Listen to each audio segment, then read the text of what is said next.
بل الاباء عافاك الا عندك شي ولد ولا شي بنت في هذا الصيف هذا، عافاك ما تمشيش تدخلو للسونتر، حيتاش راه ما هيهدرش بديك اللغه، حيتاش غادي تضيع غير الفلوس. غيبقاو يواعدوك لا غادي يوليو غيبداو المظهر كيبان لك بان واو، ولا كاع غادي يوريه ميريكاني.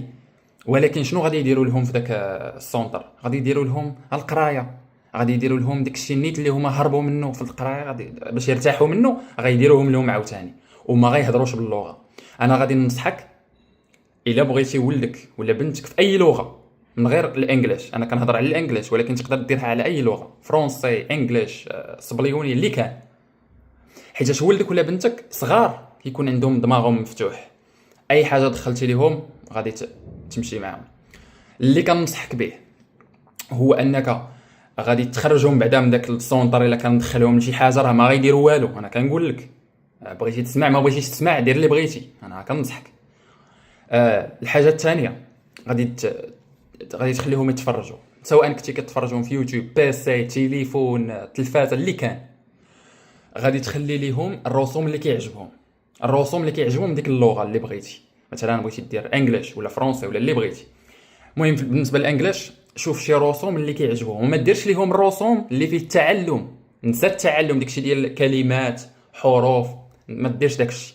غادي دير لهم رسوم ديال هذا كيهضر مع هذا، هذا كيهضر مع هذا. ماشي ضروري دير لهم رسوم ساهلين، ماشي دير ما ديرش لهم رسوم ساهلين كيهضروا داكشي على قد الحال، لا. دير لهم رسوم عاديين، بحال دابا مثلا سبونج بوب. سبونج بوب راه كيهضروا واحد الانجليش اللي عاديه. هذيك الانجليش اللي عاديه تقدر انت تجيك صعيبه ولا شي حاجه الا ما كنتيش اصلا كتهضر باللغه. بعد غادي تخليهم كيسمعوا هذاك الرسوم، خليهم كيسمعوا غير ليه، وغير بديك اللغه اللي بغيتي. ما ديرش لهم بزاف د اللغات، من الاحسن باش يهضروا لك بها دغيا. اوكي، مثلا الانجليش خليهم يسمعوا غير الانجليش. اوكي، غتخليهم كيسمعوا ليها. شحال غادي تضرب عليهم مده؟ ما بين 6 شهور حتى العام، حيتاش كيسمعوا لاي حاجه.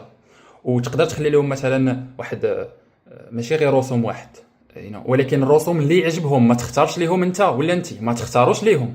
الا اختاريتي ليهم كتبقى بحال ضاغط عليهم وما غاديش يعجبهم الحال. خاصك تخلي لهم الانجليش اللي تعجبهم. وكنهضر على الدراري كيما بغاو يكونوا. شتي واخا يكون عنده عام، راه اللاوعي ديالو هذاك راه محلول سو حداش مثلا، حد مثلا 14 عام، 15 عام. واخا 15 عام راه كبر، ولكن واخا هكاك راه اللاوعي ديالو كيبقى مفتوح شويه. عند حتى حنايا براسنا راه مفتوح بوي.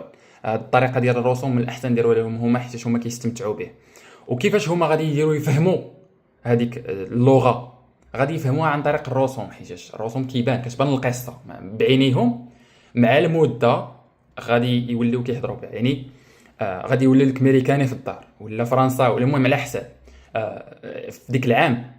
وهذه مجربه، جربناها على الفرنسي وجربناها على الانجليش، شي مجرب، شي خدام. غير واش غديروا ولا ما غديروش لولدك ولا بنتك، بلا ما يبقاو يكذبوا عليكم في الاشهارات ولا هذوك اللي كيقول لك شري اس بي باش تعرف شنو دير الاول. لا، ديك الشيء راه باين.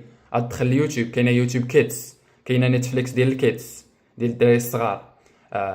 في التلفازه مثلا تقدر تمشي اليوتيوب، شوف الرسوم اللي كيعجبهم وداونلودي ديك الشيء، ديك الفيديوهات اللي عجبوهم، وبقى تبدل ليهم كل مره دير لهم شي حاجه حيتاش هذه راه لغه وخاصهم يسمعوا بزاف ديال البلانات. الا قدروا يعاودوا نفس الحاجه مزيان، ولكن الاحسن ما غاديش يعاودوا نفس الحاجه حيتاش غيملوا.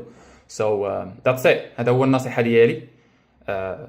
هما كيتفرجوا في الرسوم تقريبا نهار كامل احسن حاجه، وهكا غادي بصح غتردهم كيهضروا. اما تدخلهم لشي بلاصه ولا ما تشري لهم لا اس بي لا والو. واحد كيجي كيعمر لك اس بي كيدير فيها الرسوم وكذا ويجي يبيعها لك. ما فهمتش كاين اللي كيشري هادشي، لكن ما كتدخلش ليا الدماغ يبان. anyways guys، بغيتو ندير لكم شي فيديو نوري لكم بالضبط منين نجيبوا داكشي، بالضبط منين الاخر قولها لي في الكومنتس. دير فولو باش يوصلك الفيديو الا بغيتي، وحتى انت الا بغيتي تهضر باللغه. توكن انا كنهضر على الانجليش، وغادي نوريك بزاف د البلانات تقدر ديرهم لغه اخرى، ولكن انا كنركز على الانجليش. anyways دير فولو، كتبوا لي في الكومنتات بغيتو نوريكم منين نجيبوا داكشي بالضبط. that's it guys، see you next time, take care, hope you're gonna do it. انا كنتمنى ديروها.